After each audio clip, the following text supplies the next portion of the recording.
Welcome to BPSC UPSC study.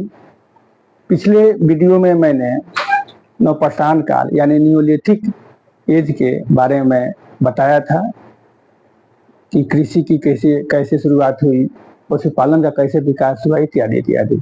अब उसी की चरम परिणति आपको सिंधु घाटी सभ्यता में होती है, यानी कि एक ग्रामीण अर्थव्यवस्था से वो शहरी अर्थव्यवस्था में बदल जाती हैं। और कैसे बदलती हैं इसको मैं कॉन्सेप्ट के साथ समझाने का प्रयास करूंगा, क्योंकि इसमें फैक्ट बहुत है। और बीपीएससी हो या अन्य एग्जाम हो, उसमें इस पाठ से सिंधु घाटी के पूर्व और नवपाषाण काल के बाद जो छोटा पीरियड है उससे क्वेश्चन कम आते हैं, तो इस पर ज़्यादा प्रकाश डालने की आवश्यकता नहीं है। लेकिन आप लोग एक क्रमबद्ध रूप से जान लीजिए कि ज्यों ही नवपाषाण काल का अंत होता है त्यों ही ग्रामीण संरचना का विकास हो जाता है, और वही ग्रामीण संरचना धीरे धीरे जाकर एक शहरी सभ्यता के रूप में परिणत होती है, और उसका नाम हम लोग देते हैं सिंधु घाटी की सभ्यता। तो आज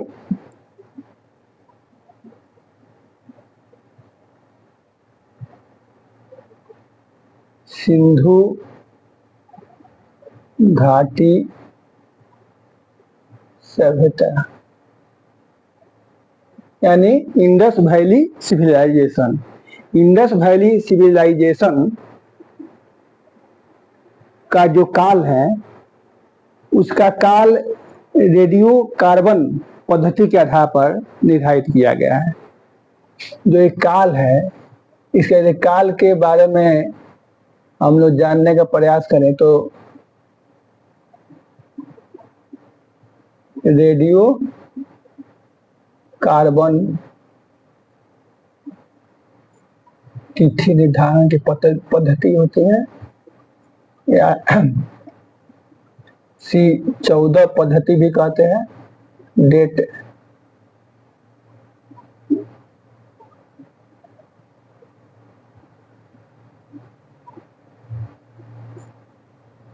रेडियो कार्बन पद्धति या C14 डेट निर्धारण पद्धति भी कहते हैं। तो रेडियो कार्बन पद्धति के आधार पर इसका डेट जो है वो 2300 BC से 1750 BC मतलब ईसा पूर्व निर्धारित किया गया है। लेकिन रेडियो कार्बन तिथि जो होता है उसको हम लोग ऐतिहासिक तिथि में बदलते हैं। इसको हम लोग क्या कन्वर्ट करते हैं? ऐतिहासिक तिथि। ऐतिहासिक तिथि, historical age, sorry historical date,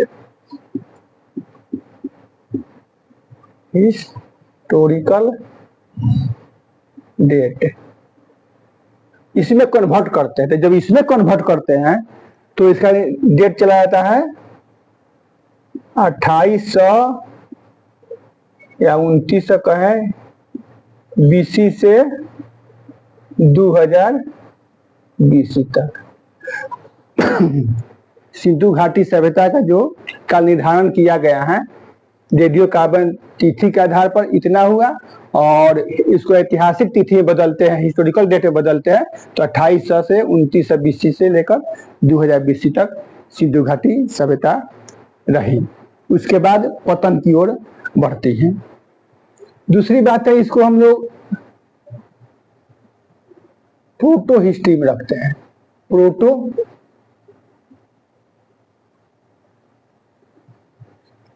proto history में रखते हैं, यानी कि आद्य ऐतिहासिक, आद्य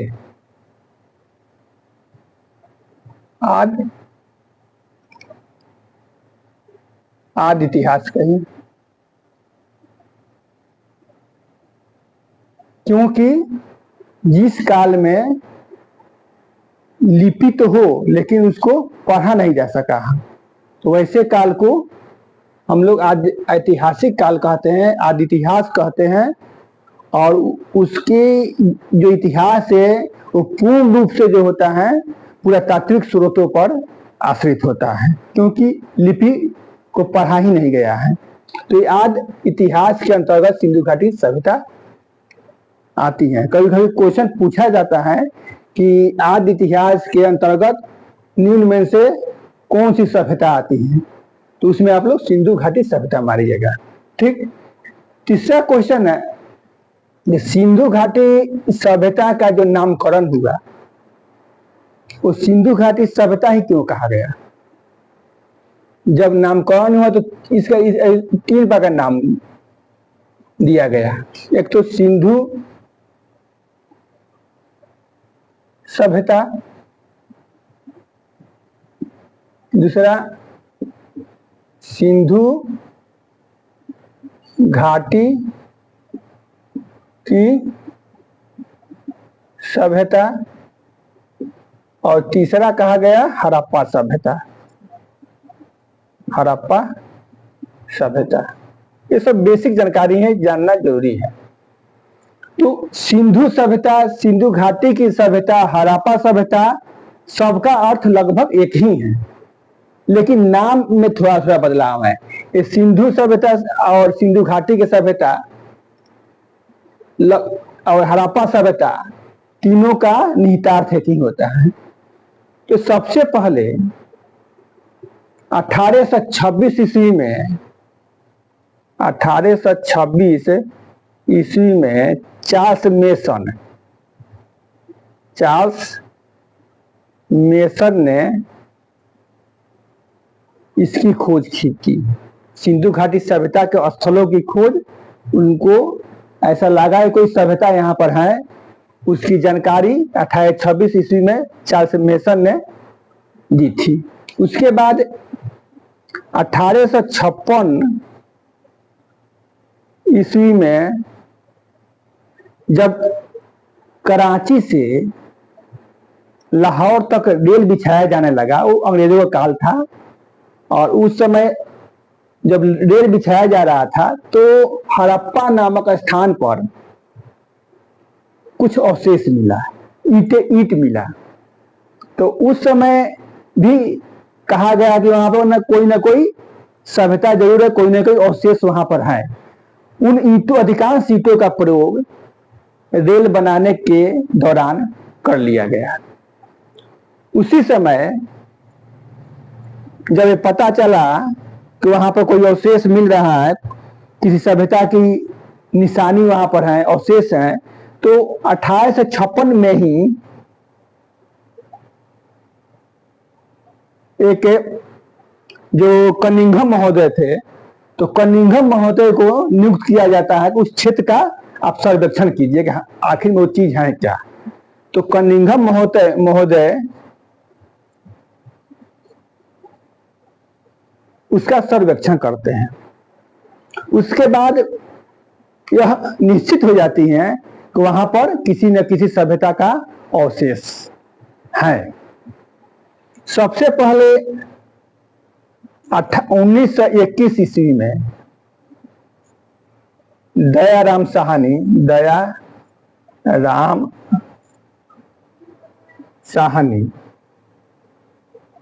को हड़प्पा, जो वहां पर अवशेष की अनुभूति हो गई थी, निश्चित कर लिया गया था वहां पर अवशेष का, किसी न किसी सभ्यता के अवशेष है, उसका उत्खनन करने के लिए नियुक्त किया गया। दयाराम साहनी ने सबसे पहले हड़प्पा नामक स्थान का उत्खनन किए। तो इसलिए जो सिंधु घाटी सभ्यता थी उसको हड़प्पा सभ्यता भी कहा जाता है। इसको थोड़ा बाद में बता रहे हैं, इसके व्याख्या करेंगे। और 1922 में राखल दास बनर्जी थे, राखल दास बनर्जी, ये मोहनजोदड़ो के खुदाई किए। मोहनजोदड़ो उस समय नामकरण नहीं दिया गया था, इस सभ्यता का क्या नाम दिया जाए।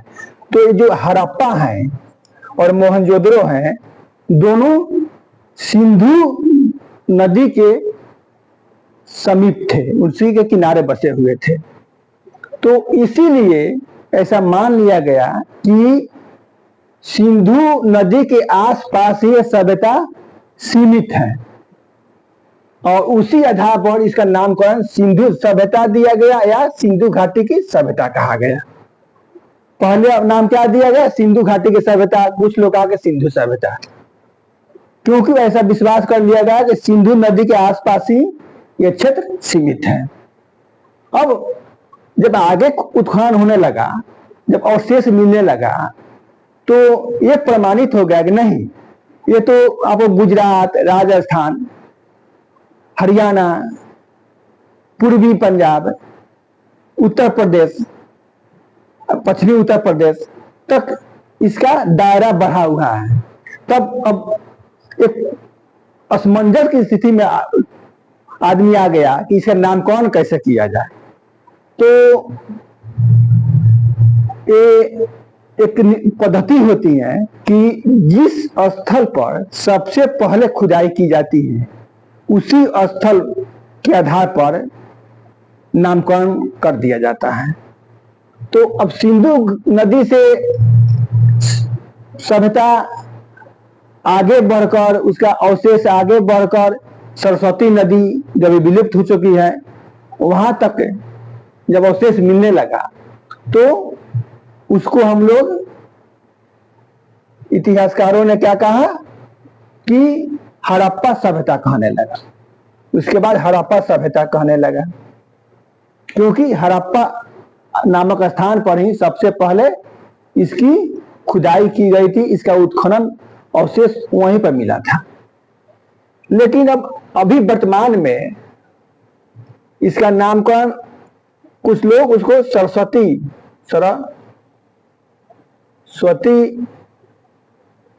नदी की सभ्यता भी कहते हैं। नदी की सभ्यता,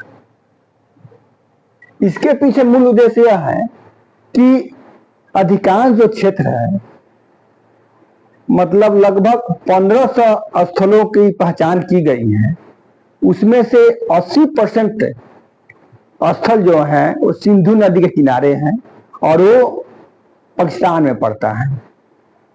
और जो स्थल शेष बचता है वो भारत में पड़ता है, वो भी सरस्वती नदी के इर्द गिर्द। इसलिए भारत के संदर्भ में जोर देने के लिए इस सभ्यता को सरस्वती नदी की सभ्यता भी अब कहा जाने लगा है। लेकिन कुल मिलाकर आज भी सिंधु घाटी की सभ्यता या सिंधु नदी घाटी की सभ्यता के नाम से ही यह प्रचलित है, प्रसिद्ध है, सिंधु नदी घाटी। ठीक, तो ये नामकरण स्पष्ट हो गया। अब इसको डिलीट कर देते हैं।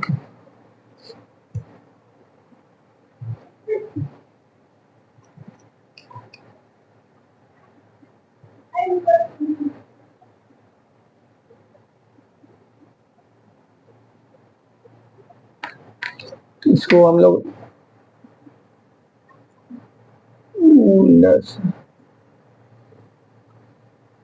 वैली सिविलाइजेशन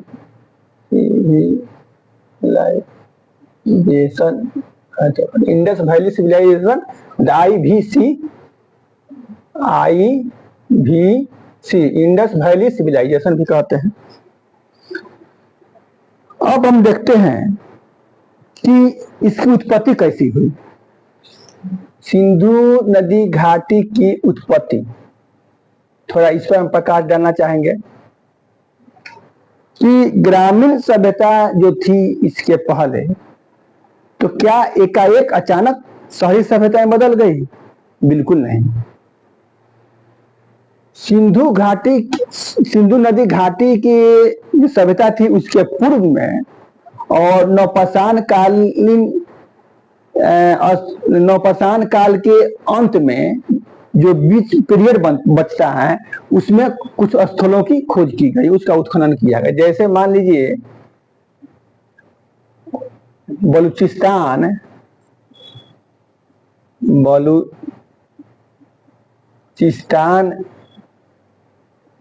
से लेकर बृहत्तर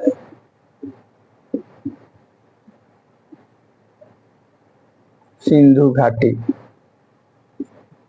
इसके बीच में स्थलों की खोज की गई, उसका उत्खनन किया गया। तो बलूचिस्तान में बहुत सारे स्थल मिले हैं। मेहरगढ़, जब आप लोगों को मालूम होगा, मेहरगढ़ हम समझा चुके हैं।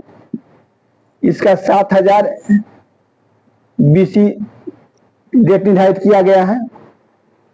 पशुपालन और कृषि का यहाँ साक्ष्य मिला है। ग्रामीण सभ्यता विकसित हो चुकी थी। इसके अलावा बलूचिस्तान में दमसदात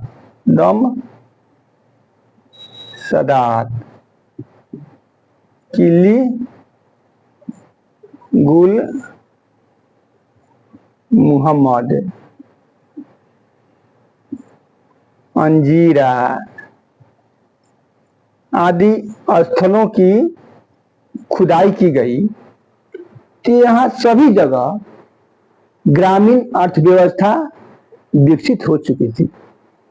ग्रामीण संरचना का विकास हो चुका था। उसी प्रकार हम पश्चिमी पंजाब, वहां पर खुदाई की गई है।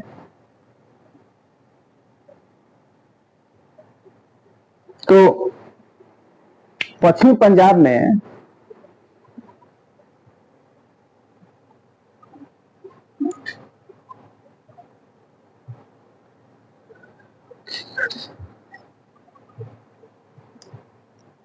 सरायखोला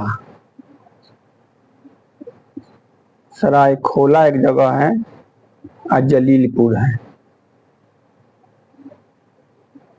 थोड़ा फैक्ट है, याद करना पड़ेगा। पश्चिम पंजाब में सरायखोला और जलीलपुर नाम के स्थानों की खुदाई हुई है। जलीलपुर से सोना के मनका बनाने का प्रमाण मिला है। सोने के मनका बनाने का प्रमाण, मनका यहाँ बनाने का प्रमाण मिला है जलीलपुर से। फिर पश्चिम पंजाब हो गया। उसके बाद राजस्थान में देखते हैं, तो राजस्थान में कालीबंगा हो गया।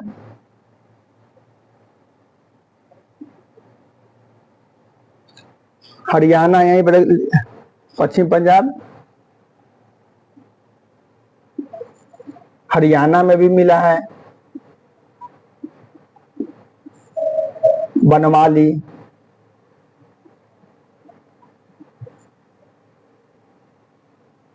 राजस्थान, हरियाणा, गुजरात में नहीं मिला है। तो इन सभी स्थलों की खुदाई की गई है और खुदाई करने के बाद ग्रामीण संरचना का स्पष्ट प्रमाण मिलता है। सभी में कच्चे मिट्टी का घर बनाया जाने लगा था। मृदभांड का भी दूसरे चरण में, इस सब के दूसरे चरण में चित्रित मृदभांड का भी प्रयोग किया जाने लगा था। पशुपालन और कृषि का भी प्रमाण मिला है। अस्थायी जीवन ये लोग व्यतीत करने लगे थे। तो इन बातों से स्पष्ट होता है कि नवपाषाण का नियोलिथिक एज के अंतिम अवस्था में मानव एक जगह रहने लगा था और अपनी आवश्यकता की पूर्ति करने लगा था। साथ में कुछ विलासिता की वस्तुएं भी होती थी। उसका जो उसकी पूर्ति करने के लिए ये बाहरी दूर दराज के क्षेत्रों से संपर्क भी किए हैं। जैसे फारस या पश्चिमी एशिया के देशों से इन लोगों का धीरे धीरे संपर्क भी होना प्रारंभ हो गया था, लेकिन इतना विकास यहाँ पर नहीं हो पाया था। व्यापार वाणिज्य अभी बिल्कुल सीमित मात्रा में होता था और ये जितने स्थल हैं वो सिंधु घाटी सभ्यता के पूर्व के स्थल हैं। ये जो यहाँ पर इस ग्रामीण सभ्यता के बाद सिंधु घाटी सभ्यता के भी प्रमाण मिलने लगे हैं।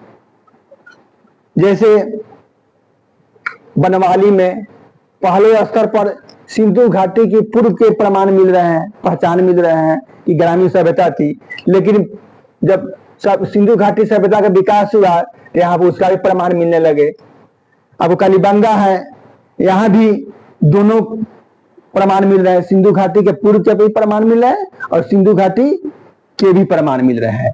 तो यह क्वेश्चन पूछा जा सकता है कि किन स्थानों पर सिंधु घाटी के पूर्व और सिंधु घाटी का प्रमाण मिलते हैं। तो कालीबंगा और बनवाली, इसको याद रखिएगा। कालीबंगा और बनवाली में पूर्व सिंधु कालीन प्रमाण और सिंधु कालीन प्रमाण मिलते हैं।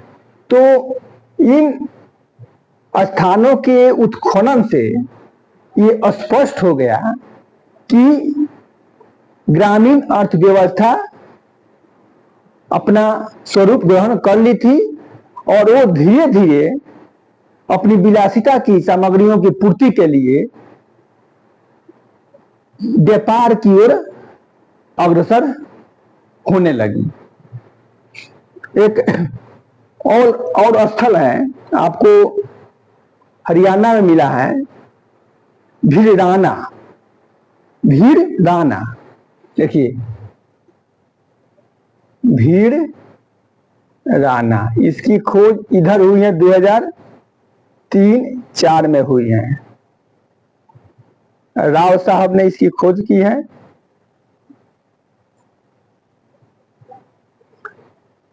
उत्खनन यही किए हैं। तो भीड़राना जो स्थल है वो मेहरगढ़ से भी पुराना है। जब इसका काल निर्धारण किया गया तो लगभग 7500 BC इसका निर्धारण किया गया। तो 7500 BC मतलब मेहरगढ़ से पूर्व है। तो यदि पूछा जाता है क्वेश्चन में कि निम्न में से कौन सा स्थल सिंधु घाटी सभ्यता में सबसे प्राचीन है, प्राचीनतम है, तो उसमें आप लोग भीड़राना मारिएगा। भीड़राना है, तो ये भीड़राना स्थल हरियाणा में है और ये सबसे प्राचीनतम स्थल है। नवीन अनुसंधान 2003-04 में हुआ है। उसके बाद हम देखते हैं कि जो ग्रामीण संरचना का विकास हो गया था तो वो अब शहर की ओर बढ़ने लगा था। तो शहर की ओर बढ़ने के क्रम में जो वो एरिया था उसमें और तदंतर विकास होते गया। जैसे इसको डिलीट करते हैं,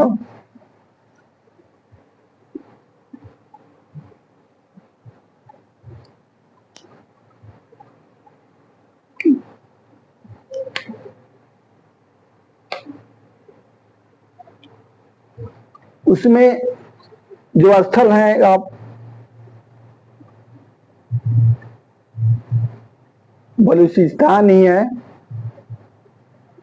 तो बलूचिस्तान वो नया स्थल मिलने लगा और वो है दास्क नदी के किनारे।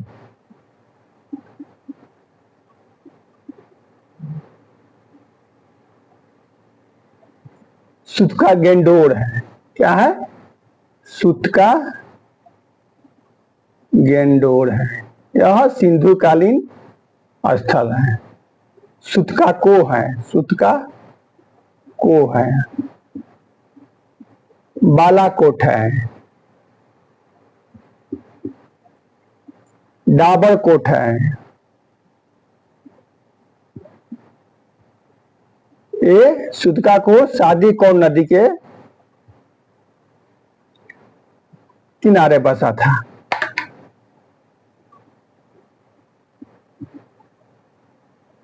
और बालाकोट बिंदाल नदी के किनारे बसा था। कभी कभी क्वेश्चन पूछा जाता है कि सुतका को कहाँ पड़ता है, तो बलूचिस्तान में किस नदी के किनारे अवस्थित था, तो शादी कौन नदी के किनारे। बालाकोट किस नदी के किनारे था, तो बिंदाल नदी के किनारे। सुतका गेंदोर दास नदी के किनारे। यानी कि सभी जो स्थल थे शुरू से ही नदी के किनारे बसे हुए थे। यह स्वाभाविक भी था कि नदी के किनारे भूमि भी मिल जाती, भूमि भी मिल जाती थी, जल भी मिल जाता था, और प्रवर्ती काल में धीरे धीरे यातायात का आसान साधन भी मिल जाता था। तो ये बलूचिस्तान में है। इन सभी स्थलों में खुदाई की गई है।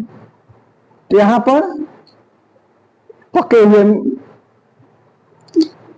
मृदभांड मिलने लगे, यहाँ पर चित्रित मृदभांड मिलने लगे हैं। सिंधु घाटी के जो लक्षण है यहाँ पर दिखाई पड़ने लगा है। इसके अलावा बलूचिस्तान हुआ।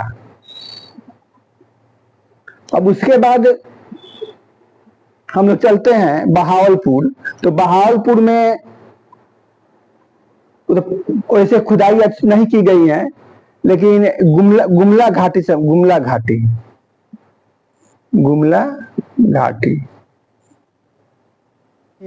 बहुत अधिक उत्खनन नहीं किया गया है। तीसरा चलते हैं पश्चिम पंजाब, जो हड़प्पा है, जिसकी खुदाई 1921 ईस्वी में की गई थी। हड़प्पा दयाराम साहनी द्वारा। ये सब सिंधुकालीन स्थल हैं। वो सिंधु काल के पूर्व के स्थल थे और ये सिंधुकालीन स्थल है, याद रखिएगा। पश्चिम पंजाब में हड़प्पा हो गया। उसके बाद पूर्वी पंजाब आए थे। पूर्वी पंजाब में क्या हो गया, संघौल हो गया, संघौल।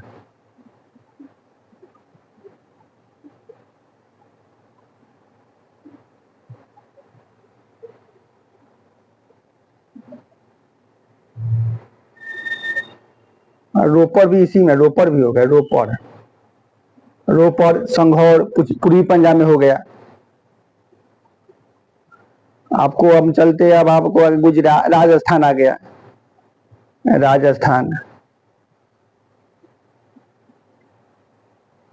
राजस्थान में कालीबंगा हो गया।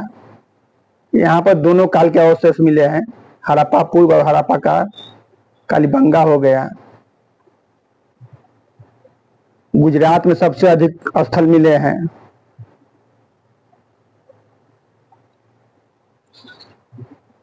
रंगपुर,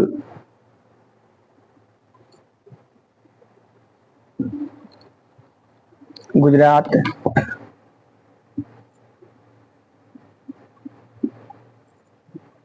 लोथल, रंगपुर,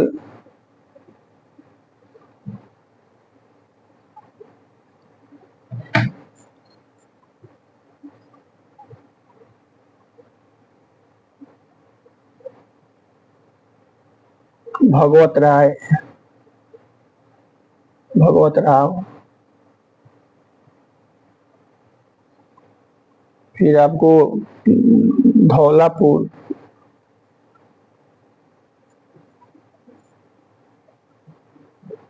रोजदी आदि स्थल यहाँ पर प्राप्त हुए हैं। महाराष्ट्र में चलते हैं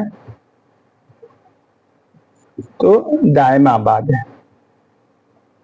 वो जो दायमाबाद है वो प्रवरा नदी के किनारे अवस्थित है। प्रवरा नदी गोदावरी नदी की सहायक नदी है। तो इस प्रकार हम देखते हैं जो मुख्य स्थल हैं वो सिंधु घाटी सभ्यता में अधिकांश स्वतंत्रता के बाद जिन स्थलों की खुदाई की गई है वो गुजरात में अधिकांश स्थलों की खुदाई की गई है। तो इन सभी स्थलों को देखने से स्पष्ट हो जाता है कि जो सिंधु घाटी की सभ्यता थी वो त्रिकोणीय आकार में बसी हुई थी। इसको डिलीट कीजिए। त्रिकोणीय आकार यानी कि ए कर लीजिए और ए ऐसे इस प्रकार लगभग बसी हुई थी त्रिकोणीय आकार में।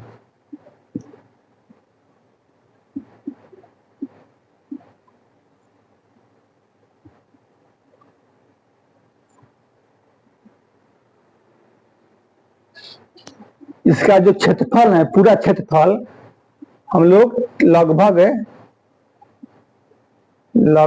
13 लाख वर्ग किलोमीटर निर्धारित किया गया है। इसकी जो लंबाई है ये है 1400 किलोमीटर, चौड़ाई जो है 1600 किलोमीटर है। ठीक, अब इसका जो हम चौहद्दी बांधेंगे तो उत्तर में, सबसे उत्तर में मांडा है। ये जम्मू कश्मीर के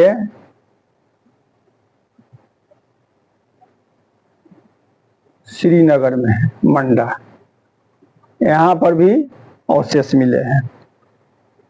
उत्तर में मांडा हो गया, दक्षिण में भगवत राय, या हम लोग जब जाते थे महाराष्ट्र में जो है दायमाबाद तक चले जाते हैं। दायमाबाद। अब पश्चिम में जो देखते हैं बलूचिस्तान में सुत का गेंडोर चले जाते हैं, सुत का गेंडोर। और पूरब में आलमगीरपुर,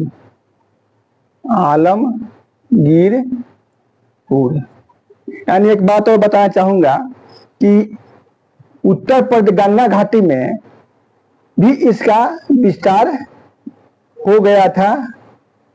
और गंगा घाटी में जो उत्तर प्रदेश, पश्चिमी उत्तर प्रदेश है, पश्चिमी उत्तर प्रदेश, यहाँ पर 2 स्थल मिले हैं। आलमगीरपुर जो मेरठ जिला में पड़ता है, और हुलास जगह मिला है। यहां से 2 स्थल मिला है। तो पश्चिम में हम लोग आलमगीरपुर तक इसकी चौहद्दी का निर्धारण किया गया करते हैं। तो ये इस प्रकार सिंधु घाटी सभ्यता का विस्तार हुआ था। तो संक्षेप में मैं बताना चाहूंगा कि जो ग्रामीण सभ्यता थी वो अपनी विलासिता की सामग्री की पूर्ति के लिए व्यापार की ओर अग्रसर होती है, और आंतरिक व्यापार के साथ साथ नजदीक में नदी उपलब्ध होने के कारण ये लोग आवागमन भी करने लगते हैं और बाहरी व्यापार भी करना प्रारंभ कर देते हैं। जैसे फारस, ईरान वगैरह से, अफगानिस्तान वगैरह से जो व्यापार करना प्रारंभ कर देते हैं, वहां से भी सामान लाते थे। विलासिता की सामग्री, लाजवत मणि हुआ, ये सब लाते थे। और फिर जो इनकी आवश्यकता की सामग्री थी उसको आंतरिक क्षेत्रों में पहुंचाते थे। जैसे तांबा का बात करते हैं तो तांबा का आंतरिक व्यापार होता था। जैसे राजस्थान से खत्री, जो स्थान राजस्थान क्षेत्रीय जगह है, आज भी तांबा के लिए प्रसिद्ध है, वहां से तांबा का व्यापार होता था, बाद में बताएंगे। लेकिन इतने क्षेत्रों में धीरे धीरे ग्रामीण सभ्यता शहरी सभ्यता का रूप ले चुकी थी। लेकिन जो बाकी का क्षेत्र थे तो क्या वहां आदमी नहीं निवास करता था? हम पहले बात कर चुके हैं कि जो आपको न्यूलिथिक एज था उसमें लोग दक्षिण भारत की ओर, पूर्वी भारत की ओर, बिहार की ओर जो है चिरांद वगैरह जो पत्थर मिला है वहां तक पहुंच गया था, बस गया था।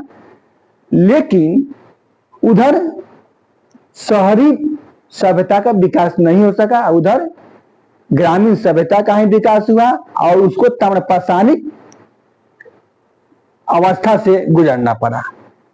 ताम्रपाषाणिक अवस्था मतलब वहां पर पत्थर के साथ साथ धीरे धीरे तांबा का प्रयोग होने लगा। और असम की घाटी जो असम में है वहां पर खुदाई ही नहीं की गई है, इसलिए कुछ स्पष्ट प्रमाण नहीं मिलता है।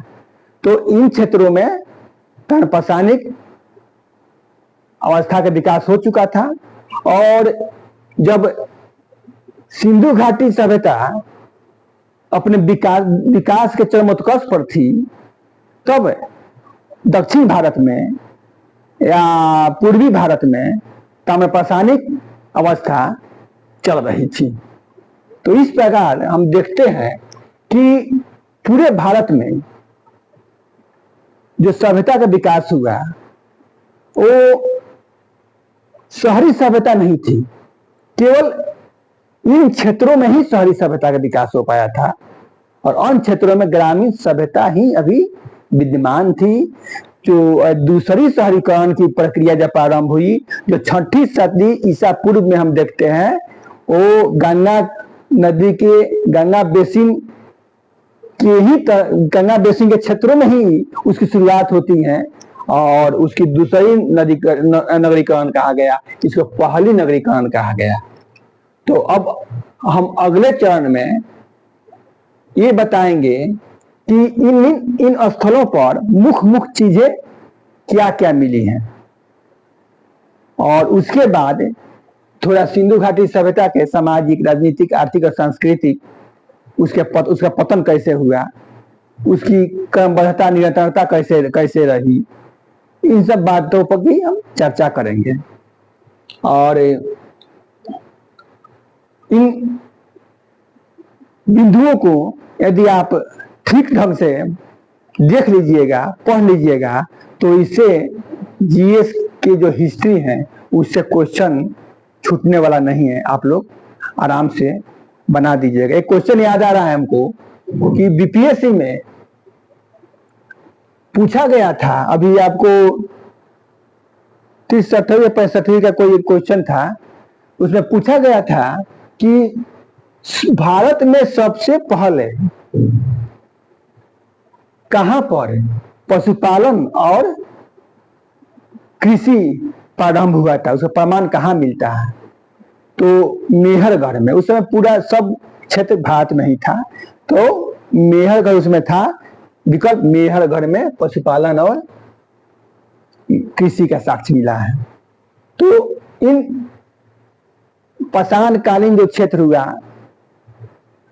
उसके बाद जो मध्य पाषाण और नवपाषाण काल आया, उसके बाद सिंधु घाटी की सभ्यता आई। तो इससे 1-2 क्वेश्चन पूछे जाते हैं, कोई जरूरी नहीं है कि पूछे जाते हैं, लेकिन एक क्वेश्चन कभी पूछ दिया गया, सिंधु घाटी से पूछ लिया गया एक क्वेश्चन। तो एक क्वेश्चन की महत्ता होती है, इसलिए आप लोग यदि आधा घंटा समय दीजिएगा तो आपका जो एक क्वेश्चन है, 2 क्वेश्चन है, वो भी नहीं छूटेगा और आप लोग अन्य छात्रों की अपेक्षा आगे रहिएगा। और प्रतियोगिता में तो 1-1 नंबर की महत्ता होती है। फिर हम मिलते हैं अगले वीडियो में। इसको आप लोग सब्सक्राइब कीजिए, शेयर कीजिए, लाइक कीजिए और कमेंट प्लीज कीजिएगा, ताकि हम आप लोगों की समस्याओं का समाधान कर सकें। Thank you.